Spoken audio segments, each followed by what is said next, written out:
বন্ধুরা, আজ তোমাদেরকে শান্তিময় গ্রামের সোনামাঝির গল্প শোনাবো। সোনামাঝি সে নদীতে গিয়ে মাছ ধরে তার সংসার চালায়। সে মাছ ধরার জন্য খুবই ব্যস্ত হয়ে পড়ে।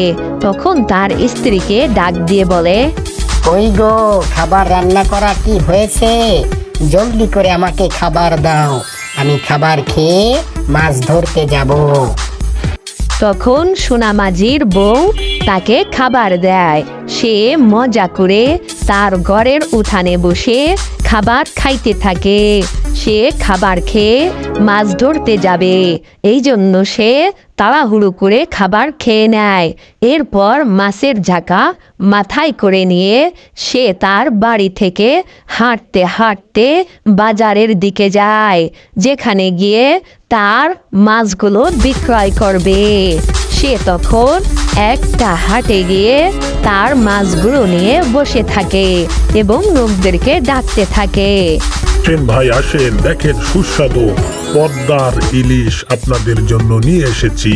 তখন সে মাছগুলো অনেক দামে বিক্রয় করে সে হাতের টাকার থলি নিয়ে হাঁটতে হাঁটতে সে তার বাড়ির দিকে রওনা দেয়। এইভাবে সোনামাঝি সে তার সংসার চালাইতে থাকে। এর প্রত্যেক দিনের মতো সে মাছ বিক্রয় করে আবার সে জাল কাঁধে করে নিয়ে আবার নদীর দিকে যায় মাছ ধরার জন্য।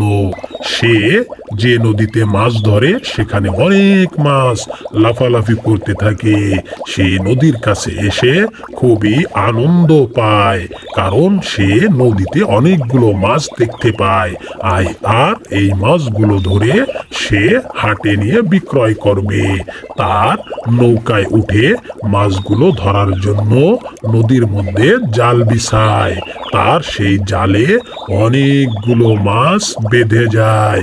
এইভাবে প্রত্যেক দিন সে মাছ ধরে ধরে তার জীবিকা নির্বাহ করে। এই নদীটা ছিল একটা জাদুময় নদী। সবাই এখানে মাছ পাইতো না, শুধু সোনামাঝি এই নদী থেকে মাছ ধরতে পারত। কারণ সোনামাঝি সে খুব ভালো লোক ছিল। সে মাছ ধরে বাজারে বিক্রয় করে তার সংসার চালায়। এভাবে সোনামাঝি তখন সোনামাঝির সংসার থেকে অভাব অনটন দূর হয়ে যায়, কারণ প্রত্যেক দিন সে ঝাঁকা ভরে ভরে নদী থেকে মাছ ধরে আনে। বন্ধুরা, তোমরা যারা আমাদের চ্যানেলকে সাবস্ক্রাইব করোনি, এখনই সাবস্ক্রাইব করে নাও। এরকম নতুন নতুন মজার ভিডিও পেতে আমাদের সঙ্গে থাকো। লাইক, শেয়ার, সাবস্ক্রাইব করো।